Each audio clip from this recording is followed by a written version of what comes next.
deals with controversial subjects. The theories expressed are not the only possible interpretation. The viewer is invited to make a judgment based on all available information. Tonight, on a special Sightings, we search for ghosts in America's most haunted locations. This thing has overtaken my home. And what our team of paranormal experts and psychics uncover, even we can't explain. And it was evil. An exclusive Sightings investigation, hunting for ghostly apparitions, next.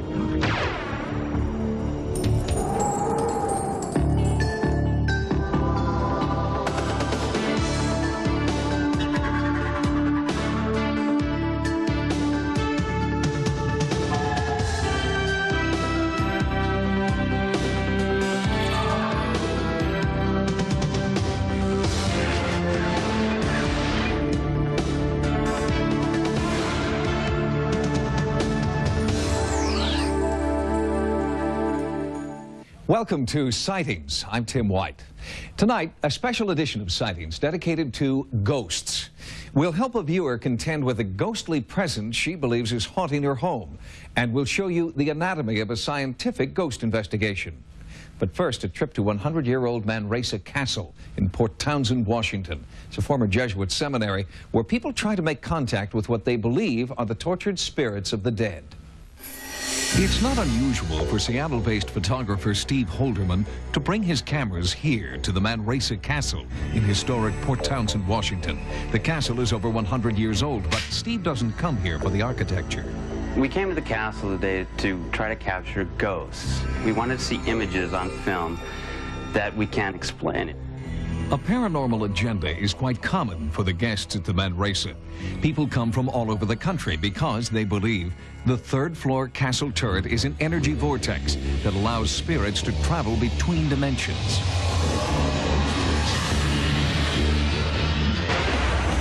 People commonly come from all around to see the ghosts. There are people in Seattle that come here regularly to see ghosts, especially on equinoxes. And Halloween night, you will always find somebody occupying 306.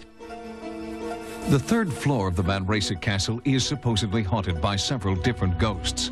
Historical documents show that at least 2 people committed suicide here. In room 306, a woman jumped to her death in 1921.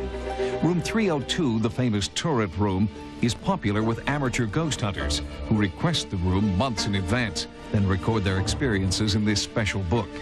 Records indicate that when the castle was used as a seminary, one disturbed Jesuit priest hanged himself here.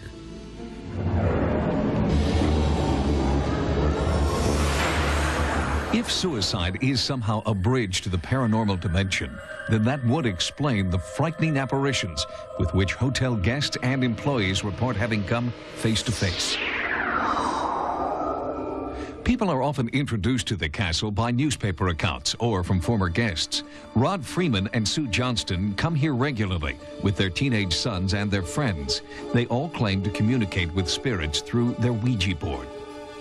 Definitely the darkest feeling that comes out is this Jesuit priest. We decided to ask him for page numbers in the Bible because that's easy to get through the Ouija board. There's a row of numbers there. And sure enough, he revealed to us a page number.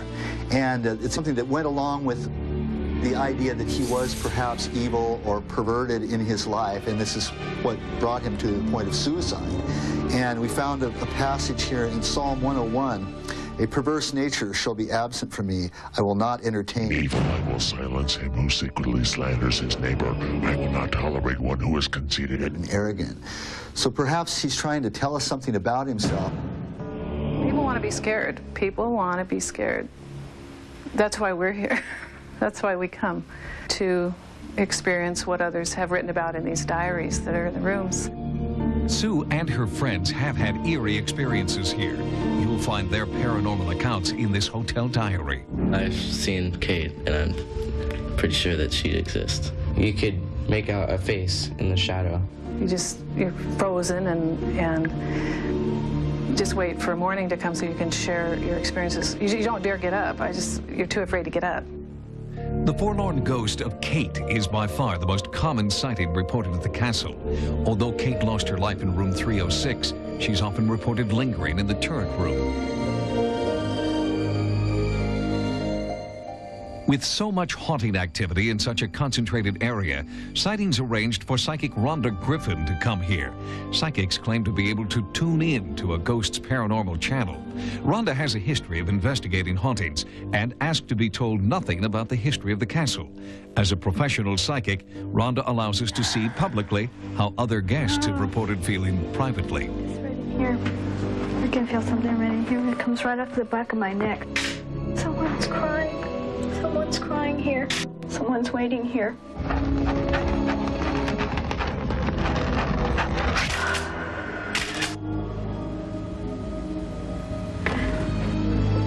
Did she jump out this window?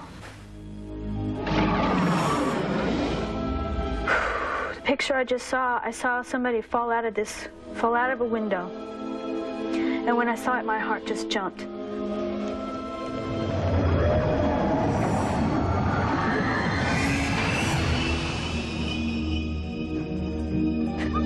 Rhonda claimed to be tapping into another dimension.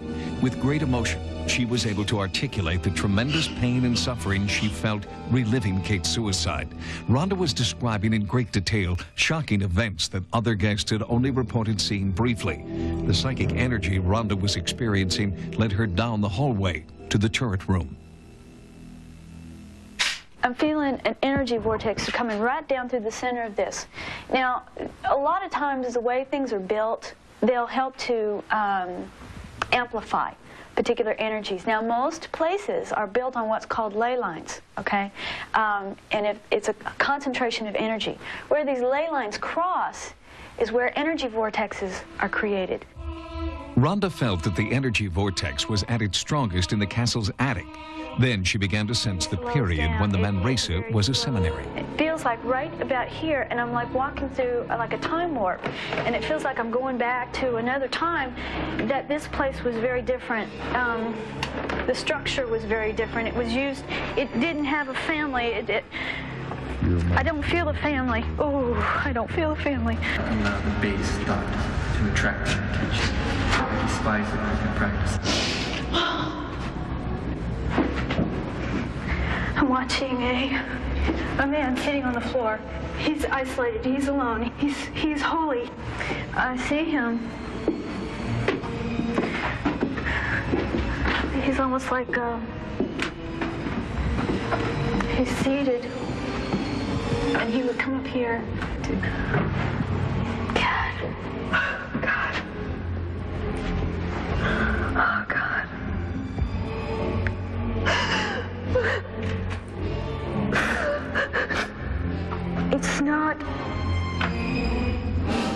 It's not rage, it's despair.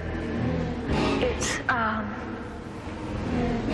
feeling of hopelessness, helplessness. He's he's a religious person.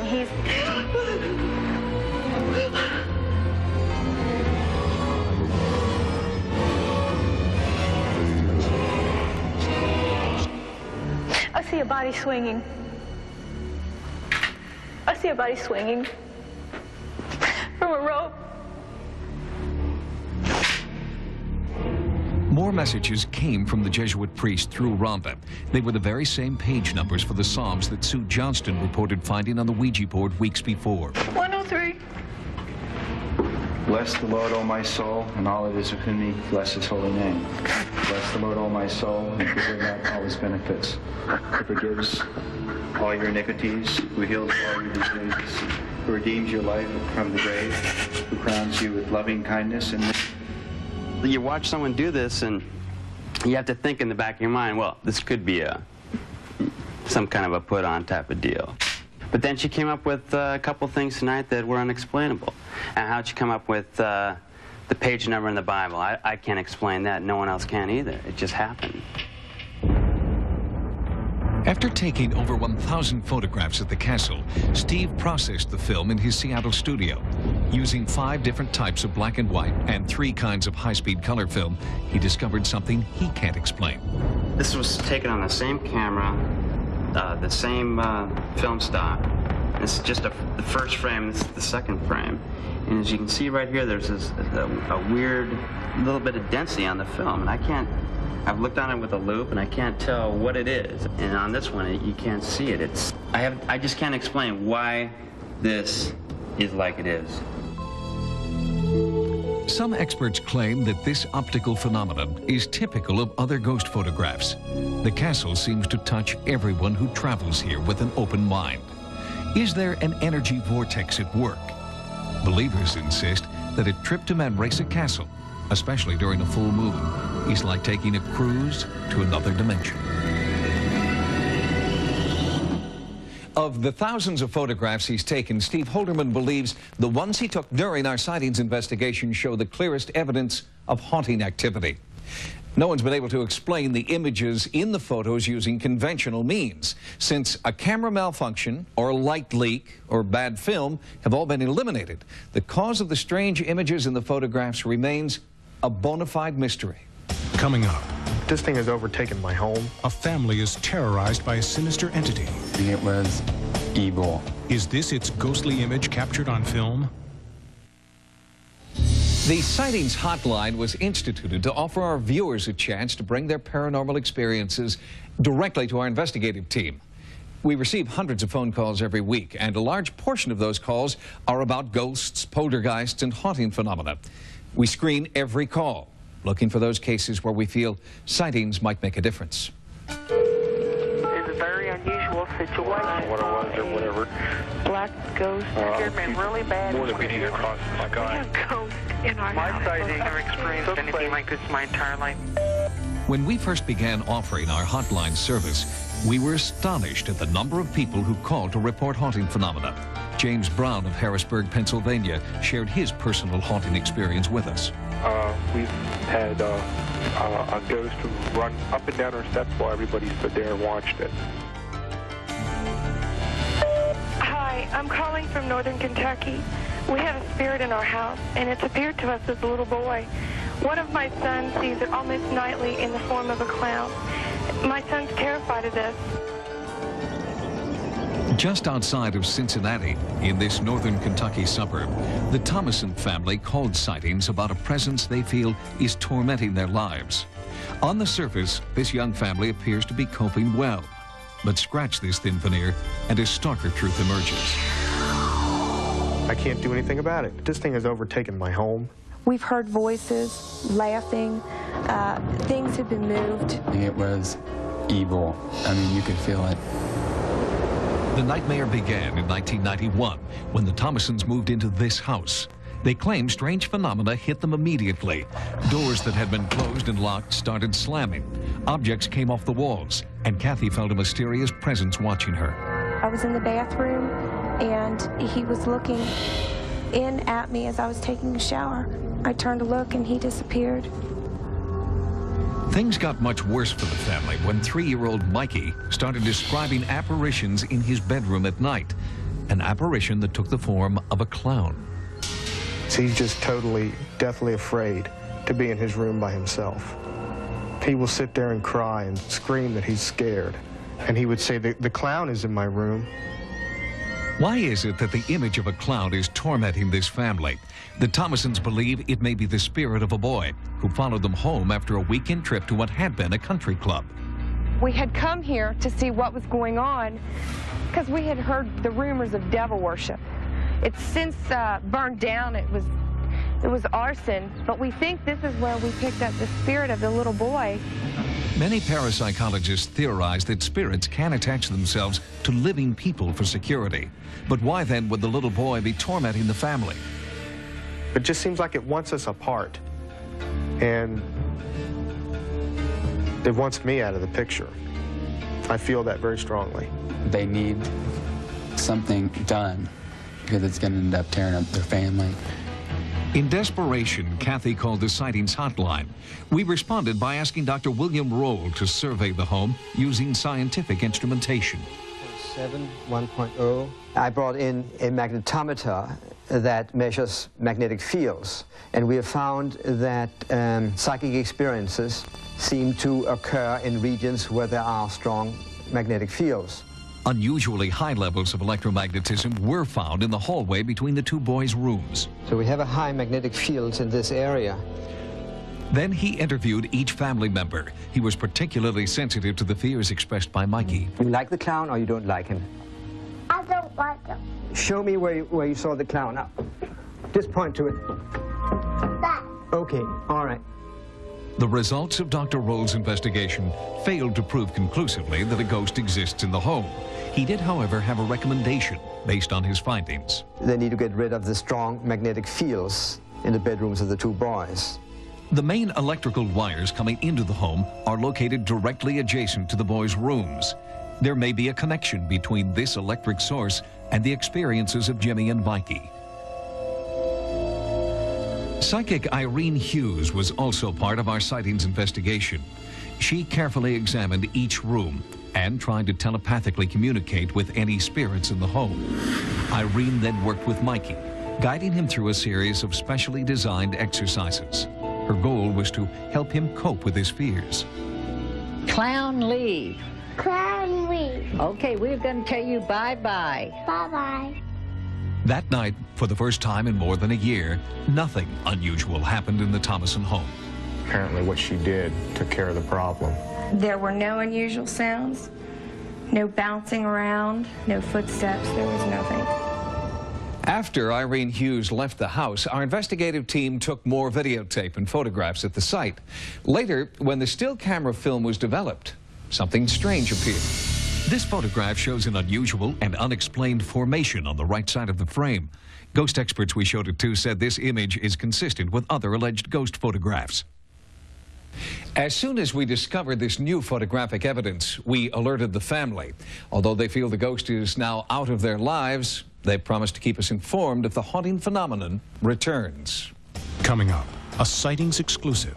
A team of paranormal experts attempts to contact a frightening ghost haunting this California landmark.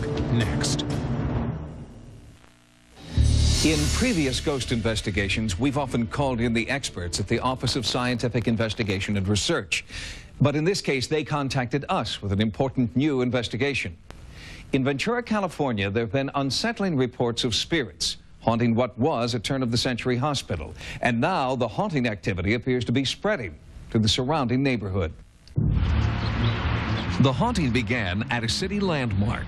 High above Ventura, California, the old Bard Hospital has been the scene of numerous ghost sightings. And now reports of haunting activity are coming from almost every building on this block. Local residents are scared, and they've called in Christopher Chacon, Peter Aykroyd, and John Berry from the Office of Scientific Investigation and Research. We were contacted by various people in this community because there have been a variety of strange events occurring, including apparitions or ghosts, if you want to call them. We haven't been able to discern that specifically. But some pretty spooky kind of stuff has been going on up here, so we thought we'd check it out. It opened up this far for fully a beat, and then it closed again. I was sleeping. It was about 2:30 in the morning, and a voice said, "Hey," woke me up, and I felt a tap on the shoulder.